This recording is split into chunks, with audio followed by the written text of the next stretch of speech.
Assalamualaikum warahmatullahi wabarakatuh.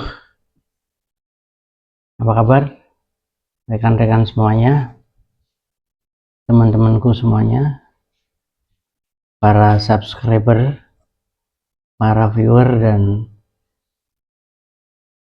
penonton semuanya. Selamat datang bagi para viewer-viewer baru. Semoga bermanfaat semua yang saya bawakan kepada Anda. Silahkan diminum dulu tehnya, kopinya, dan cemilannya. Kita ngobrol santai dulu ya. Teman-teman, saya akan bacakan dulu parameternya atau ketentuannya atau apanya ya ini. Jadi tentang pre-boomer itu generasi yang lahir sampai dengan 1945. Itu namanya pre-boomer.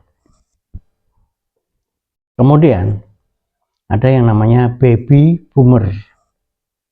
Baby boomer itu lahir antara 1946 sampai 1964. Nah, kedua-duanya ini, pre-boomer maupun baby boomer, itu adalah lonjakan boom gitu kan. Orang barat kan kalau meledak itu kan bunyinya boom. Kalau kita kan der atau door atau duar gitu kan. Jadi lonjakan kelahiran bayi-bayi, makanya namanya baby boomer. Itu setelah Perang Dunia II. Nah, di bawahnya atau generasi berikutnya itu yang namanya Gen X. Gen X itu lahir antara 1965 sampai dengan 1980. Itu Gen X namanya. Saya Gen X, saya lahir 1968. Jadi termasuk dalam Gen X. Di bawahnya itu adalah Gen Y. Setelah X, Y. Gen Y ini disebut juga generasi milenial. Ini kapan lahirnya? Terusnya tadi 1981 sampai 1996. Nah, pada era ini Gen Y ini itu sudah hidup dengan internet. Dia sudah tidak masa-masanya komputer offline lagi, sudah internet sejak lahir. Nah, di bawahnya Gen Y adalah Gen Z. Jadi urut ya, Gen X, Gen Y, Gen Z. Gen Z ini lahir 1997 sampai 2012. Nah, ini udah campuran antara internet dan digital. Dia sudah paham digital, dia juga paham internet. Tuh. Nah, di bawahnya itu adalah generasi Alpha. Generasi Alpha itu lahir di tahun 2013. Sejak usia dini sudah akrab dengan teknologi, gitu teman-teman. Nah, sekarang kita coba lihat sedikit. Jadi generasi yang pre-boomer tadi itu katakan itu sampai dengan tahun ini itu berusia kira-kira kurang lebih 80 tahun. Jadi generasi A ini pre-boomer itu ya 1945 itu kalau masih hidup hari ini itu usianya 80 tahun. Sementara yang Alpha Yang lahir 2013 usianya baru 12 tahun. Ya kan? Sedangkan yang baby boomer itu kalau hari ini masih hidup, dia berusia 79 tahun. Ya kan? Kalau yang Gen Z itu berarti Gen Z tadi 97 sampai 2012 gitu. Gen Z berarti usianya 28 tahun. 28 tahun. Sedangkan yang Gen Y yang 81 sampai 96 itu anggap aja usianya udah sekitar 44 tahun. Itu teman-teman. Nah, perbedaan generasi ini mereka berkumpul dalam sebuah interaksi. Nah, ini saya mau cerita. Waktu saya masih kerja sebelum tahun 2023 itu saya bertanya kepada anak buah saya, Mbak, Mas, gitu, sudah dikirim laporannya gitu. Mereka jawabannya sudah Pak, siap, sudah selesai dan sudah dikirim. Bagus, saya bilang gitu. Via apa Mbak? Via apa Mas? Saya email Pak, sama saya WA gitu. Sebagai Gen X ya, yang lahir tahun 1968, saya tertegun. Muka saya begini. Nah, tapi saya diam aja. Saya hanya stare, hanya melongo, tatapan kosong gitu. Beberapa saat, lalu saya diam dan saya berlalu, saya pergi aja. Nah, pertimbangannya di sini ada gapping generasi. Saya tidak mau berdebat di hadapan milenial karena hampir satu kantor itu melakukannya Pak. Jadi kirim laporan lewat email, lewat WA gitu aja. Padahal ruangannya itu hanya di sebelah Pak. Jadi saya khawatir aja nanti kalau saya berdebat dengan mereka akan terjadi ketidakharmonisan. Di sini Gen X mengalah, berarti saya yang tua mengalah. Meski saya terganggu pikiran saya, wah kalau begini caranya lama-lama kamu nggak pernah jalan kaki, nanti kakimu bisa kecil, badanmu gemuk, mager, malas gerak, nggak ada tatap muka, nggak ada saling menyapa, mungkin nggak ada pelero-peleroan, nggak ada pertengkaran, tapi itu yang menghidupkan mental. Itu saya terganggu hingga hari ini. Hingga hari ini saya ketemu di kompas.com hari Senin ini itu judulnya besar. Kompas mengangkat artikel ini, Gen Z Stare judulnya, tatapan kosong tanpa ekspresi dari Gen Z. Lagi rame ini Pak, di TikTok rame menatap generasi tua. Jadi Gen Z ini tatapannya kosong kalau ketemu generasi tua, sapaan, basa-basi gitu, itu kosong Pak, tanpa ekspresi. Itu kayak orang bingung gitu. Gen Z. Jadi Gen Z ini yang disorot, yang lahir dari 97 sampai 2012. Tatapan itu ada yang anggap jujur ya, atau ada yang anggap gak sopan. Nah, ini ada satu sampel namanya Alexis Salter. Ini pelaku Gen Z nih, umurnya 23 tahun. memberikan tatapan tersebut saat bekerja. Ini dari BBC London, dari London, Inggris. Ada pelanggan bertanya tentang PIN, nomor PIN saat mau bayar. Alex menatap dan dia sedang mencerna apa yang diomongin oleh customernya itu. Tatapan ini disalahartikan sebagai tatapan kosong saat orang sedang bicara. Jadi si Alex ini dikomplain. Jadi si pelanggan ini mengkomplain tentang karyawannya yang tatapannya kosong gitu. Jadi bahasa gampangnya itu lemot gitu Pak. Nah, sebenarnya pertama kali yang mengunggah masalah Gen Z stare ini atau tatapan kosong dari Gen Z itu adalah seorang milenial Pak. Milenial mengunggah di TikTok mengeluhkan tatapan aneh tersebut.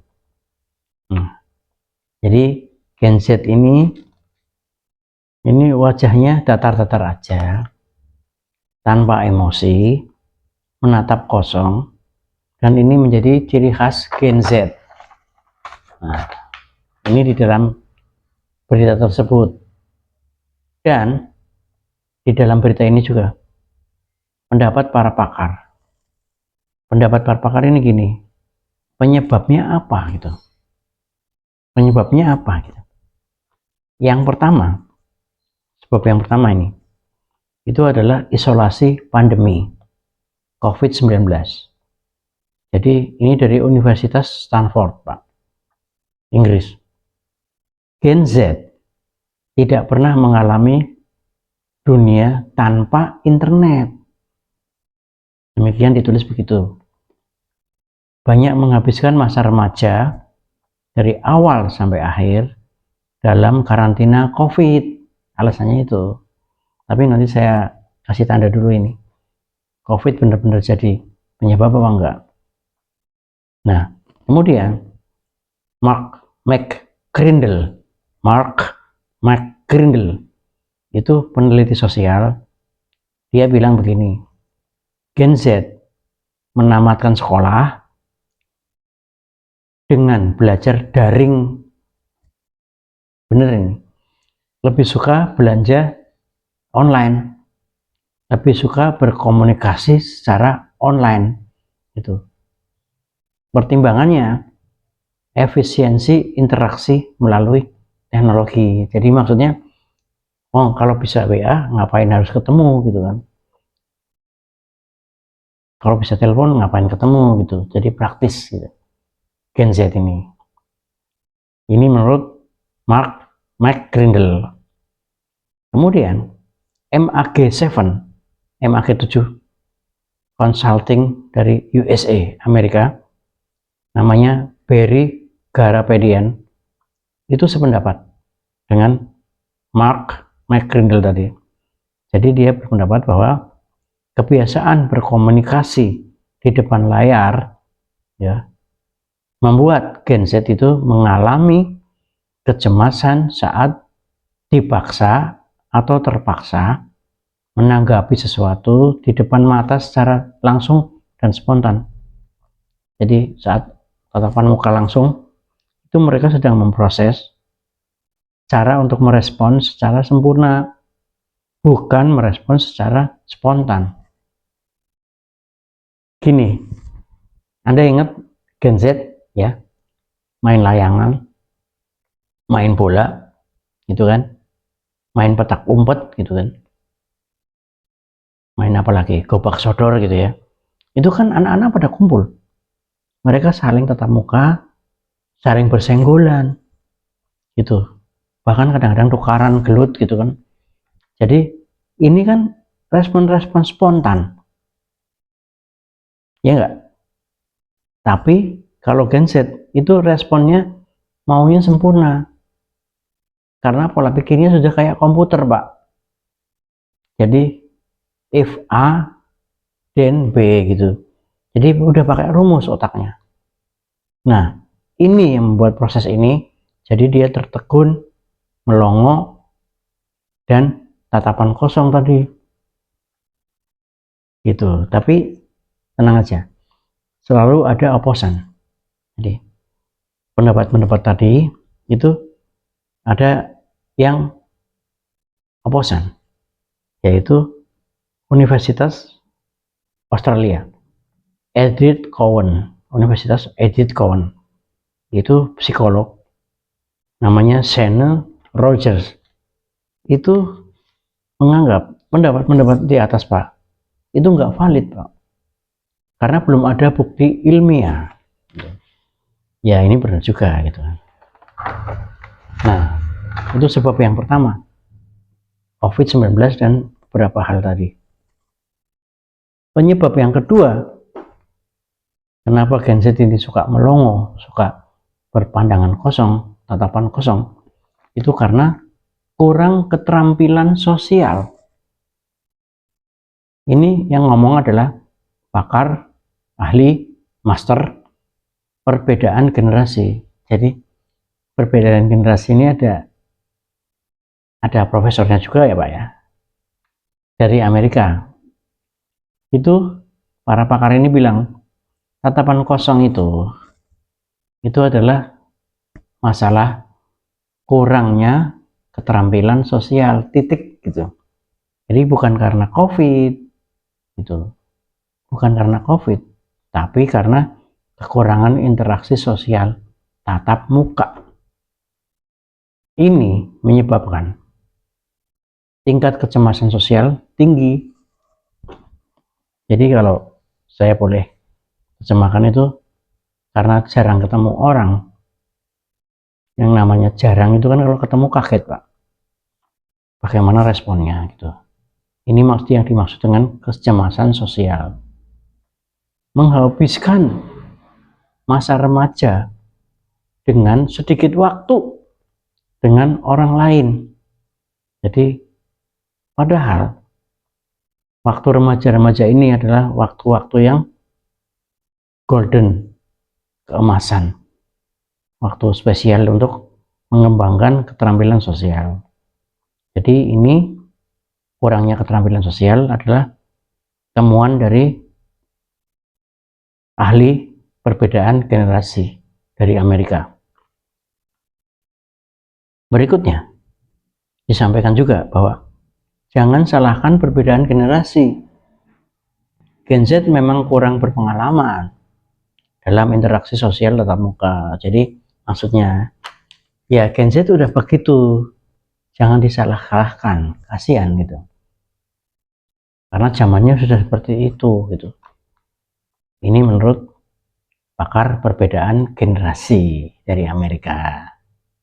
Nah, yang namanya McCrindle itu juga menyampaikan bahwa tatapan kosong itu karena confused, karena bingung, karena kurang terampil dalam berkomunikasi itu. Padahal nih ya, dunia kerja ya, mau pabrik, mau pendidikan, mau perbankan, perkapalan, semuanya itu masih membutuhkan keterampilan interaksi langsung dengan orang lain.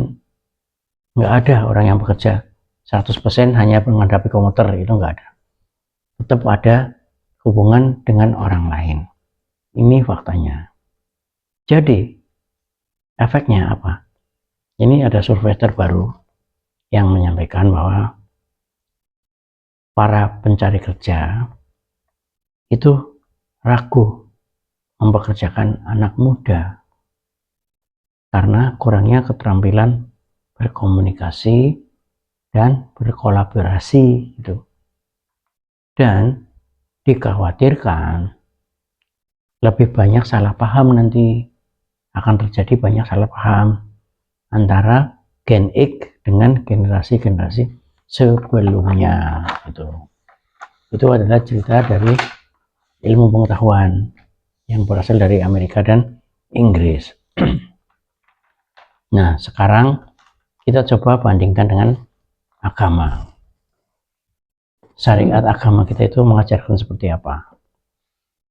Nah,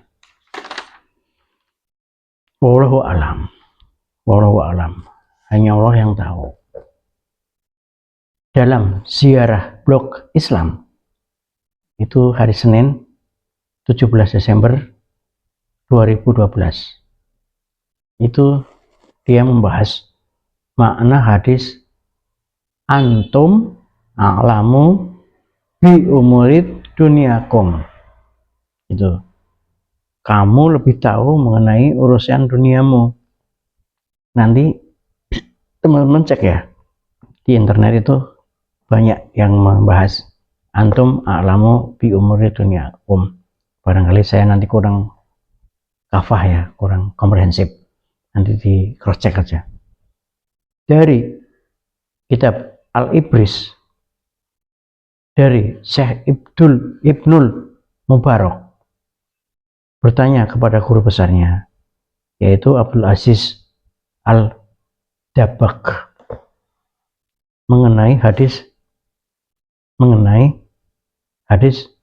mengawinkan kurma yang terdapat dalam Sahih Muslim ketika Nabi SAW lewat berjalan dan bertanya, apa ini? Gitu. Lalu orang-orang yang ada di situ menjawab, dengan begini kurma menjadi baik ya Rasulullah. Gitu. Maksudnya diapakan itu? Nah, Rasulullah bersabda, seandainya kamu tidak melakukannya, niscaya tetaplah kurma itu menjadi baik.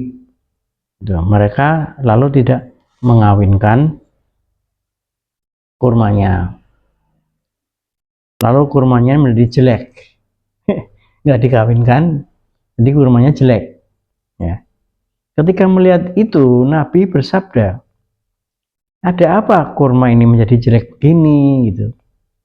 Kemudian orang-orang menjawab, ya Rasulullah, engkau telah berkata begini, begitu, begini, begitu. Lalu sabda beliau, kamu lebih tahu mengenai urusan duniamu, gitu. Nah, gini, jadi Rasul ya, the messenger ya, penerima wahyu dari Allah ya, itu dia menyuruh tidak usah dikawinkan kurmanya. Ternyata hasilnya jelek. Jadi ucapan ini benar dan jujur, kemantapan dan keyakinan beliau bahwa Allah bisa berbuat secara mutlak. Sesuatu berjalan tanpa perantara dan tanpa sebab. Kehendak Allah itu mau baik mau jelek itu kehendak Allah, gitu. Itu selesai hadisnya itu ya. Jadi dulu zaman kemerdekaan itu yang viral Bung Karno, ya kan, sama Bung Hatta. Ya merdeka aja kita. Setelah itu Orde Baru, Soeharto. Orde Baru juga stabil-stabil aja, biasa aja. Setelah itu reformasi, Soeharto lencer, Amin Rais muncul, dan presiden-presiden yang berganti-ganti itu reformasi. Ya udah jalan aja, gitu. Islam dulu Wali Songo, jalan-jalan aja. Setelah Wali Songo wafat, diganti ulama-ulama modern, jalan-jalan aja. Jadi wallahu alam teman-teman, mau milenial ketemu jadul, ketemu internet, nggak apa-apa aja, biasa aja. Yang penting semoga kita bisa beradaptasi dengan satu sama yang lain. Jangan saling menyalahkan, tapi saling berintrospeksi. Kalau Renal Kasali bilang, satu sisi itu kaum yang lebih tua sekarang ini memahami anak-anaknya, tapi anak-anak juga menghormati orang tuanya. Jadi sama-sama saling memahami. Jangan dipaksa. Generasi milenial harus tahu adat istiadat, hukum-hukum yang dia nggak tahu dunianya. Jadi antum a'lamu bi umurid dunyakum. Assalamualaikum warahmatullahi wabarakatuh.